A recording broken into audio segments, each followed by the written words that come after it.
Edbert, panting heavily, wounded but not injured, looks over at Carlos, who is still cowering in the corner. You know, you could have done something. With no weapon? What would you have me do? Run into its siding blades and be eviscerated? No. You are the one with the sword. You be the one to fight the enemies.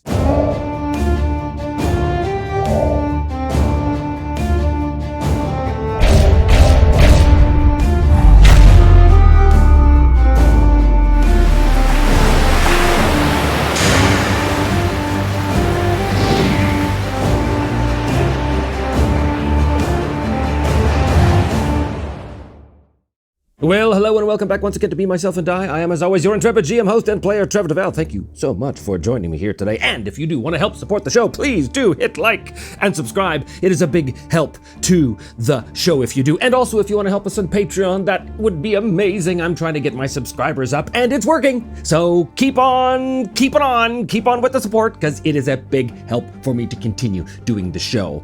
Thank you, all of you who have joined. When last we saw Edbert, he had been attacked on the deck of the Drunken Ghoul 2 by a strange abomination creature that was apparently summoned or created or something by a mad wizard by the name of Ur-Ozvath, who for some reason wanted to abduct both him and Carlos off of the deck of the Inquisitor's Leap, the ship belonging to the Order of the Purifying Flame, and presumably returned them both to the Wizard's Tower, which was on a little craggy island en route to the wreck of the Sea Ghost, which was the first stop on the map on the way to discovering the location of the Soul Cage. So, lots of stuff happened. Edbert decided that he was going to go to the tower and confront this Ur-Ozvath with Carlos, presumably, to find out what this guy wants, to find out why they were attacked, all that stuff. So, before we get to that, let's deal with the nitty-gritty of the advancement points.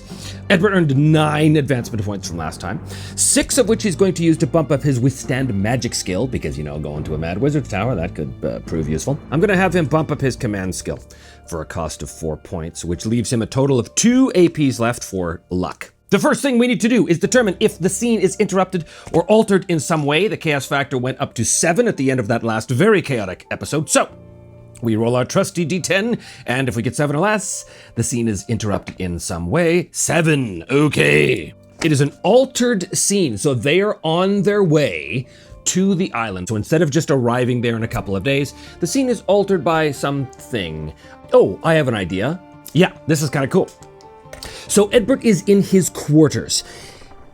It's about a day after the attack. They've got another day or so until they get to the island, and I think he's sleeping in his cot, but he's having a very disturbed sleep. His dreams are plagued by nightmares, a very familiar nightmare, one that he has relived many, many times. Edbert and Sherilyn are crunching through the mountain snow. She calls out, "Edbert, what are you doing?" And he's trying desperately to scrabble up the slope, but he can't get there in time. He sees Sherilyn looking up, and she looks at him directly, eyes wide, and a snow-covered boulder comes careening down and carrying her off, spinning away into the precipice to her death. He can see her broken and battered body, her head twisted at a sickening angle, her dead eyes staring directly at him. I'm sorry.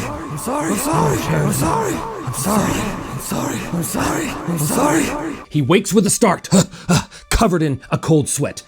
He gets to his feet, wipes off the sweat from his brow with a handkerchief, and he notices that on the small table underneath the porthole, where he can see the blue tropical sky outside as the ship cleaves its way through the crystal blue waters of the Serpent's Teeth Isles, he sees the vial that he retrieved from the Temple of Devona, and the vial is empty.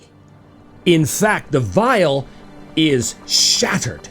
The glass of the vial, presumably was made of glass, in pieces on the desk, with the liquid that was inside staining the top of the desk, running over the edges onto the wooden planks of the floor. Edbert immediately grabs his sword from beside the bed and pulls it out of the scabbard Looking around, he slowly moves through the cabin, keeping a very careful eye on nooks and crannies and corners to see where this weird little tadpole thing has gone. But as he's moving towards the desk, he hears a sound from behind him. He spins around, and there, in the corner by the door, underneath his boots, basically, where he had taken them off to get some sleep, he sees movement.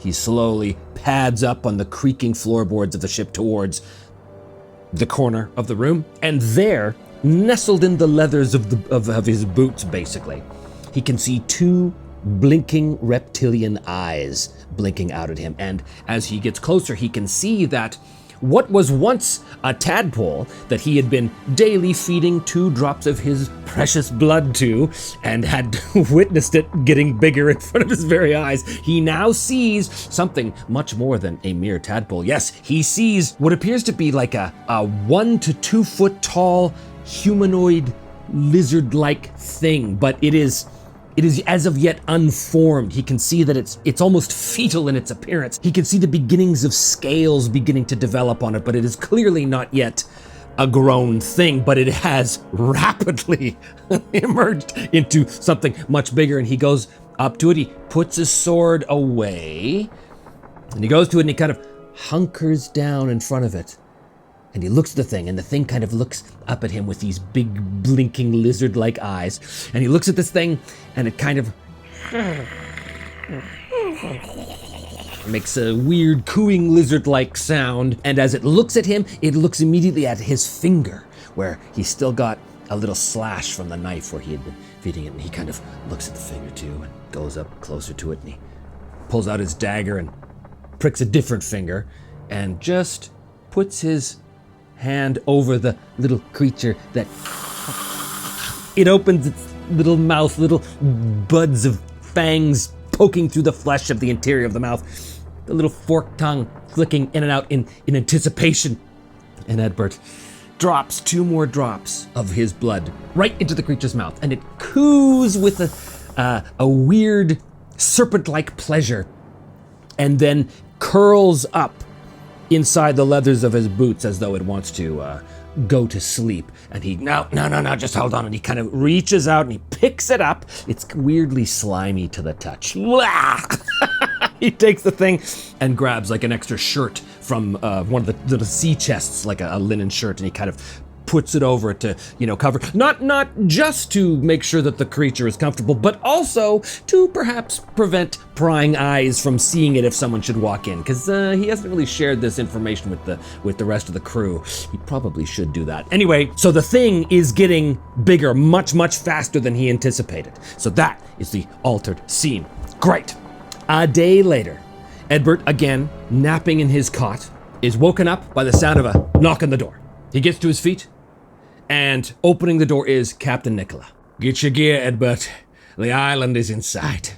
Edbert does. Grabs his stuff, checks on the little creature, who is still asleep, tucked away. He basically takes it, I think maybe puts it underneath the cot, just in case. And steps outside on deck. And as they come up on deck, they look out over the starboard side of the ship, and there, in the distance, they can see a very small, craggy, rocky island. Barely an island, it's like a hump of rock jutting forth from the waves. But on that island is a tower, and it looks to be the remains of a lighthouse, but it's been perhaps modified or built up and built around, or this tower has been built from the ruins of this lighthouse, whatever the case is, but it's craggy and arcane looking, very strange. Nicola and Edbert observe in silence for a while as the crew prepare to make way with a rowboat as they, put it over the side and it splashes in the water. Nicola has Carlos brought up on deck.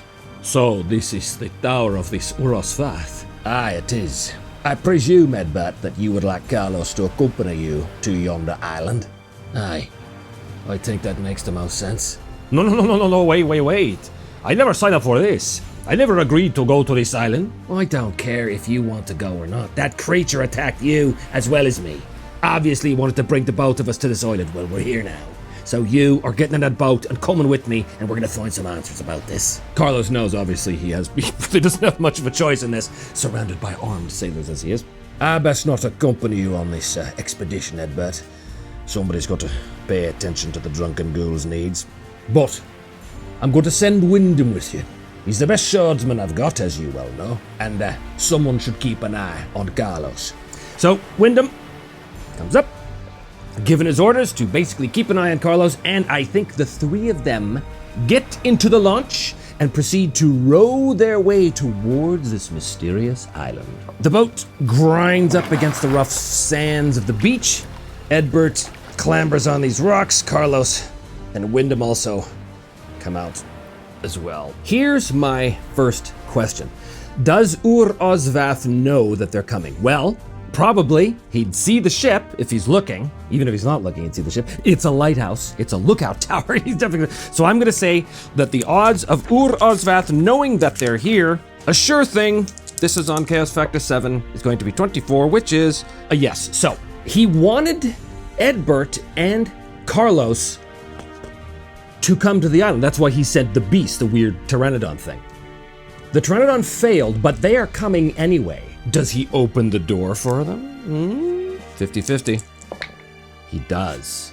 As Edbert clambers up on this rock, these doors here silently swing open, as though beckoning them inside. Edbert draws his blade, as do his companions. Have they given Carlos a sword? I don't think so. I don't think so. So Carlos is unarmed, but Wyndham pulls his sword. So Edbert and Wyndham, flanking Carlos, cautiously move inside the tower. Inside the tower, the base of the tower is mostly foodstuffs, as well as some books on shelves, but it is eerily quiet. Oh, here's a question. Does Ur-Ozvath want to test them as they go up the tower, for whatever reason? I mean, I don't know what he wants. Let's call that somewhat likely. Oh, that's an extreme yes. Well, an extreme yes means that they are going to be tested on every level of this tower as they climb the stairs. What is the nature of the first test in this room? 87. Work hard. 93. Work hard weather. As I said, the place is eerily silent, but as soon as he walks in the room, the doors slam shut behind him. He spins around. Wyndham goes up to the doors, tries to open them, but they are sealed shut. And as Wyndham is pressing against the door, trying to open it, there is a sound that begins to emerge from somewhere in the room, from all around them at the same time. And that sound is of wind, of a growing, hissing wind that very quickly turns into a raging torrent, and it seems to be coming from the top of the stairs, blowing itself down into the room. Immediately, all three of them are blown back up against the wall, and I get crashing into furniture, crashing into the shelves, as the force of the wind is preventing them from going forward. So he pushes back into it and immediately begins to push against the wind, shouting behind him for the others to come with him as they begin to force their way towards the staircase, trying to beat this tempest as it blows the contents of the room all over the place. You know, bits of small crockery pots and cups are battering them in this roaring wind as it's roaring around them. So that means he is going to have to do a muscle roll to just push his way up. Is he going to be able to push his way up? No, he fails that test, so I think they are pushed back all the way to the doors. Edbert shouts against the roaring wind, Ur-Ozvath! It is I, Edbert, and Carlos! You tried to bring us to you, well, we are here now! Let us up! Ur-Ozvath obviously wants to communicate with them, but he's testing them. They failed this test. He still wants them to approach, but there's going to be a price to pay for having failed the test, and I think what that price is damage. I think they take damage from the bits and bobs of stuff that's flying through the air. I think at one point Edbert takes a small wooden cask of water or ale or something right to the side of the head. I think they're battered and bruised. I'm gonna say that he takes 1d3 injury points of damage. 3, oh boy, so he's down to 5, and same with Wyndham and Carlos. So they are battered and bruised, but after Edbert shouts this, the winds die down, and all the items in the air that were flying around the room just clatter to the ground, and the wind vanishes. And the door at the very top swings open. Edbert leads the other two up the stairs towards the second level to meet whatever test Urazvath has in store for them there. There's books and there's cabinets and cupboards and all sorts of weird arcane things. There's some sort of like weird kind of astrolab kind of thing in the center. Edbert, of course, is totally unfamiliar with this type of magic, so he has no idea what any of this stuff is. But here's the question: what is the nature of this second challenge? Release. Victory. I think this could be a fight. As they come up into the tower, again, Edbert calls out, Urazvath, we are here. Show yourself. Now we know that Urazvath is a bizarre sort of sorcerer where he can like create these strange, hellish abominations, parts of different creatures, weird, almost Michael Moorcock, like Elric level kind of weird chaos beasts, So yeah, something appears to challenge them physically. Let's go to Maze Rats. What is it? Locust, a strange kind of locust thing. What's its features? 2 and 2. A locust with weird fins. It's mechanical. Oh, interesting. So it's part insect, part machine. There's weird, I might have the miniature just for this actually. Ha! What's its abilities? 1 and 5. It's got a breath weapon. What's its tactics? To deceive. So because the thing's tactic is to deceive, I think its breath weapon is fog, which means it obscures the vision of those in its path, imposing a visibility penalty. I'm gonna say -3. Timing? I don't think it's gonna be particularly fast. I'm gonna say +2. Strike 9. Block is actually gonna be 12 because of these scything, sort of weirdly metal fins it's got. Urazvath is not trying to kill them. He's trying to test them. So I think its withstand injury is going to be, I think its actual stat is not gonna be huge. I think it's gonna be 5, but it's gonna have 5 points of armor, which means it's actually 10.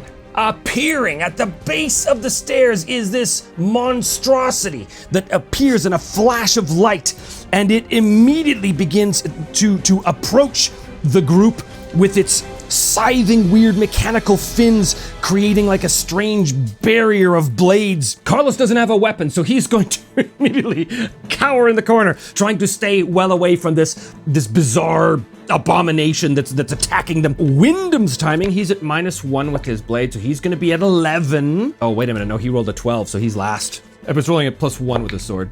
He's at 3.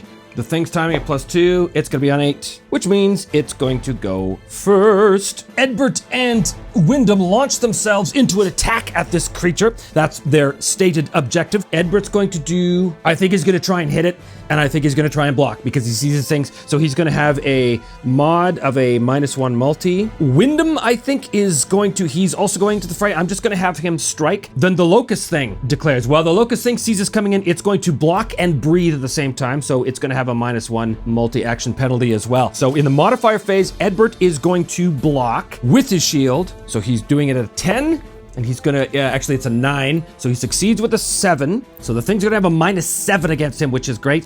Wyndham is not blocking, he's just attacking, so the locust thing goes first. It's attacking and breathing. It breathes first. Its breath weapon is at 8.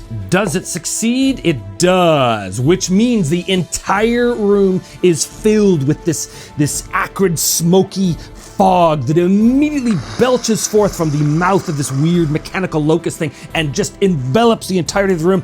Everybody here is now going to suffer a -3 visibility penalty to everything they do. Now the thing is, this thing can see through its own fog, so it moves in for the attack. Its normal attack is going to be 9, but because Edbert got a successful block of 7, it is rolling on 2, and it will hit. Unfortunately, Edbert's going to do his withstand injury, which is 8. He's still not wearing armor. And you'll take 2 off, but you always take 1 damage. So Edbert is knocked down to 4 injury. He does take a glancing blow from those whirring scythes. That's going to be Edbert, who is acts next. Now he's got a -1 multi-action penalty and a -3 for the visibility. So everything he does is -4. He did block, but now he's going to try and strike, even though it's hard to see where this thing is. It's moving around in the fog, trying to keep a distance from Edbert's attack, but he's going to attack anyway. His attack is very good. It's 11, 4 is, of course, 7. 7s. Ooh, he will still manage to connect with his blade at this thing. It does get a withstand injury of 10. And it will fail, which means that Edbert does 4 damage. Somehow, through the fog, he's able to not only get a glimpse of this thing's weird insect kind of metal hide, but he's able to drive his blade into it, doing 4 damage. Now, this thing only has 5, so its injury level is now down to 1. No penalties yet, but that's a big, big hit. And now, going last in the round is Wyndham. He's at a -3 penalty, so he's rolling at 6. He will hit. This thing does its withstand injury of 10, and it will take off 3, so that's 3 damage. Wyndham somehow is able to hit it as well, which reduces this thing to -2. What a flurry of successful attacks at Wyndham and Edbert. And now we go to the timing. Wyndham, his timing is -1. He's going to roll on 2. Edbert, his timing is a total of +1. He's going to be rolling on 4. And this thing, its timing is +2. It's going to go on 3. Look at that. So Edbert goes first. Wyndham declares, and then the thing, and then Edbert. Wyndham is now blooded. He sees this thing is not some impenetrable force or of magic. He sees that this thing is able to be stopped, as it's even now sort of in the fog. He catches a glimpse of it kind of stumbling a bit from the multiple wounds it's just attacked. So he's going all in. He's attacking, just a straight up bang. He's not going to defend himself, but of course his penalty is going to be -3 for the fog. The locust thing is going to block and strike, so it's going to have a mod of -1 multi. Edbert sees his opportunity, but he knows that these blades are still very dangerous, so he too is going to block and strike twice. So he's going to have a -2 multi-action penalty. It's going to be tough. Everything he does is -5 because of the fog, but he does go first. Modifier phase, he's going to block. His block is going to be 10 -5. His block is 5. He does not block. There's too much fog in the air. He doesn't know where the attack's going to come from.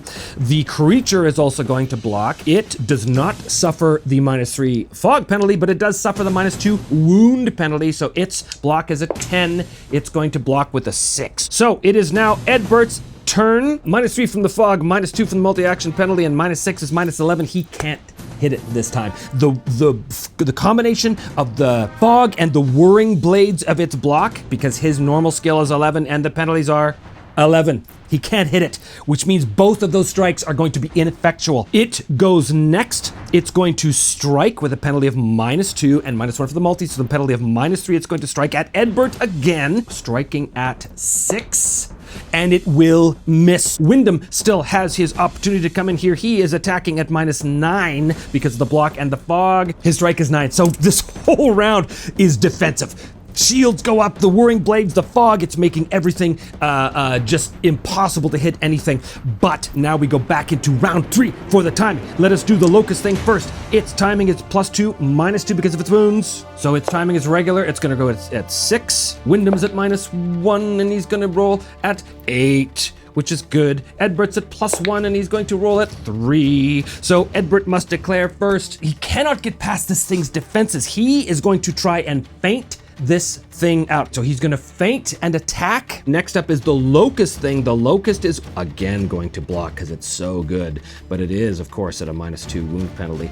I think this time it can't seem to get at Edbert. It's going after Wyndham. Wyndham sees this, however, so he is going to parry and strike. So he is also going to be at a -1 multi.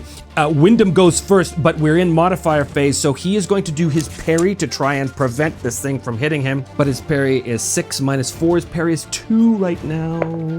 Nope, he is unable to parry. The next to go is the creature with its block. It's rolling at 9. Oh, no block. This could be the winning roll right here. It is unable to block. Meanwhile, we go down here. We've got a feinted attack coming in from Edbert. His feint is not great. It's 5, and he's going to be at -4. He's going to roll a 1. But you know what? This is going to be important. He's going to spend some luck on this. He's got 2 APs. If he spends them both, he'll get a +6 to it. I'm going to do it. So he's rolling at 7 for this particular roll, and he will feint. Great. Make your strike roll with a feint bonus to your strike stat equal to your feint stat. Oh, so his strike is now going to be at 16. Now we go into the action phase. It is Wyndham. He's done a parry. He's striking as well. It's -4 because of the fog and the multi-action, and his strike is 9, so he's rolling at 5. Does he hit this thing? He misses this thing. It is striking at Wyndham this time, rolling at 6. He did not parry, it's rolling at 6, and it also will miss, thankfully. And now finally it is Edbert's turn. He's coming in with 16 -4 because of the fog of the multi-action penalty, which is going to be, oh beautiful, it's going to be a 12, which means he can only fail this if he rolls a 12. What kind of damage does he? Ooh, that's the best he could have done. That's the best he could have done. He maneuvers his way into this thing and there sees it in a gap in the fog as the fog momentarily clears, as this thing's whirring blades basically cause the fog to ripple, and he sees his opportunity and he drives his blade into it for a potential 11 damage, but this thing has a withstand injury of 10. What happens here? Oh my god. It withstands none of the damage. It takes the full 11 damage, putting it down to -13. Edbert's sword drives into the thing. It does not squeal, it does not scream because it is part machine, part insect, but it basically collapses into a series of carapace bits and weird metal fins clanking onto the floor, and the fog finally dissipates. The combat is successful, and the test is passed. The door at the top of the stairs swings open, leading Edbert up to the next and potentially final level of the tower. Edbert, panting heavily, wounded but not injured, looks over at Carlos, who is still cowering in the corner. You know, you could have done something. With no weapon? What would you have me do? Run into its siding blades and be eviscerated? No. You are the one with the sword. You be the one to fight the enemies. I like you less and less every episode, Carlos. Cautiously, they begin to once again ascend the stairs onto the next level. In this room now, again, there's more potions, and there's a hearth and more books on shelves and all sorts of weird alchemical things of this nature. At this point, I think I need to know what it is that Urazvath wants with Carlos and Edbert. Why would he go after Carlos? Well, what do Carlos and Edbert have in common? They both were on that island. They were both in the vicinity of that weird killer plant that was on that island. Is there significance to that island? I'm gonna say unlikely. No, the answer is no. So it's not about the island. I don't think it's totally random. I don't think he's just randomly grabbing guys off of ships. I don't think it's connected to the soul cage though. I don't think it's connected to the soul cage, because if it was, he would have gone after Captain Nicola, and he didn't. I think it's impossible that the wizard is after the soul cage, but let's ask. 15% chance. Oh my goodness, it actually is. He is after the soul cage. Everybody's after the soul cage. Maybe he's not after the soul cage. Maybe he himself does not want the soul cage, but he wants these two, for whatever reason, to do something with the soul cage that benefits him. But why wouldn't he want it himself? What if he can't leave the tower? What if he is bonded to this tower, not just magically, but physically? Ooh. Yeah, so he is interested in the powers of the soul cage, but he can't physically go and get it himself. So he wants these two to bring it to him. He is offering a bargain. That is what he wants. He's not a subtle type. So instead of just inviting Edbert, he wanted to grab him but why Carlos? Well, now it actually makes sense. He grabbed somebody off the Inquisitor's Leap because he knew that was a whole ship of people that were going after the soul cage as well. So he was looking for information about the soul cage. He wanted to grab, I don't think he grabbed Carlos specifically. Let's ask that question. I think Carlos was just a guy on deck that the creature grabbed. Did he specifically grab Carlos? I think it's no way. I think he just wanted somebody. And yeah, turns out it's an extreme no. So it was basically a two-pronged plan. He wanted to grab somebody and interrogate them off the Inquisitor's Leap so he could discover information, but he also knew that Edbert might be bargained with, so he wanted to do both. Carlos was kind of an insurance policy. If Edbert refused the bargain, he still had somebody from the Inquisitor's Leap to try and pry their mind open to see what they knew about the soul cage. Okay, so that makes sense. So I originally imagined that this wizard was like a guy in a room, right? But now that we know he can't, he's connected to the tower. Oh, that's interesting. I think that this level is empty, but at the top they can see a door leading to the rooftop. And there's a voice that emanates again from sort of everywhere, and the voice says, "You have done well in facing the tests of the tower, Edward. Come now up the stairs, where I may propose my bargain." Cautiously, they make their way up the stairs and emerge onto the roof of the tower. The wind is blowing up here, the birds are calling. Urazvath is not just trapped in the tower. He has become part of the tower. He's become one with the tower. And he has been transformed into something not at all what Edbert was expecting. In the center of the tower is a pool with purple liquid, iridescent liquid, almost like the sheen of the plates on that flying monster that they fought last episode. But inside the pool is what catches Edbert's attention, for it is a gargantuan tentacled brain. Why? Because I have this miniature and I've always wanted to use it, and I think it's so cool. This is in fact, this pulsing pink and purple tentacled brain is Ozvath. The voice emanating in Edbert's head comes from this pulsating, brain-like thing.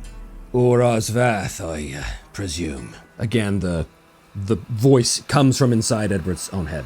"Forgive my previous clumsy invitation. I felt if I did not bring you here by force, you would never have come. But here you are." What is it that you want from us, you giant brain thing? "From you specifically, Carlos. Nothing. You were merely a pawn that I snatched off the deck of the Inquisitor's Leap, hoping to be able to interrogate in case Edbert refused my offer." If you were so intent on making me an offer, why did you make it so hard to get up here in the first place? "Come now, Edward. I had to ensure that you had the correct metal for what I am asking of you." And what exactly are you asking of me? "Simply for you to continue doing what you are already doing. Your pursuit of the soul cage is of great interest to me. I would use its power, but alas, I am unable to leave the confines of this tower, as I have merged and become one with it. From here, I can command great sight. I see all there is to see, but I am unable to physically leave." Well, if you see all there is to see, then you can tell me where the soul cage is, and I can dispense with this entire map business. Alas, if only it were that easy. The location of the soul cage is shielded even from my great sight. But I believe that you will find it. For I have observed you in these islands. I believe that you will win through to the soul cage.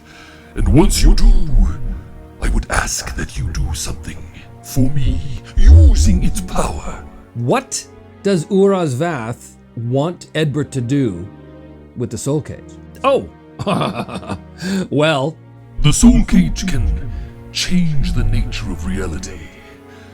Long have I been trapped here, unable to break free of this existence. I would ask that you bring the soul cage here and release me from my prison. In exchange, I will tell you what I know about certain obstacles in your path. For though the location of the soul cage itself is kept hidden from me, I am able to provide valuable insight on the many clues you will have to follow in order to find it. So in game terms, what I think this means is that Urazvath is going to be able to give them warnings of what they're about to discover when they get to a new location on the map. Well, I don't know if I can really trust a giant talking brain, Urazvath. The question is, Edward, how can I trust you? For you are going to pursue the soul cage on your own volition, with or without my help. If you find it, there is nothing stopping you from abandoning your word to me that you will free me. As much as I don't like accepting help from gods and wizards, I suppose this bargain makes a kind of sense.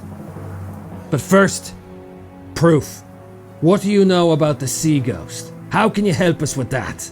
So, in terms of the sea ghost, what is it that Urazvath will tell him that will actually help? Is the sea ghost totally underwater? 50-50. Once again, the voice fills Edward's mind. The sea ghost is utterly submerged. It is down 100 feet. There is no way for a simple human to simply dive down and find what you need to find. But I will give you something that will allow you time to find what you seek. And I think that one of these flapping, slime-covered tentacles coming from this brain produces out of thin air, apparently, a small potion bottle and sets it down, clunk, right in front of Edward's feet. This is an elixir that upon consumption will allow the imbiber to breathe the waters for some time.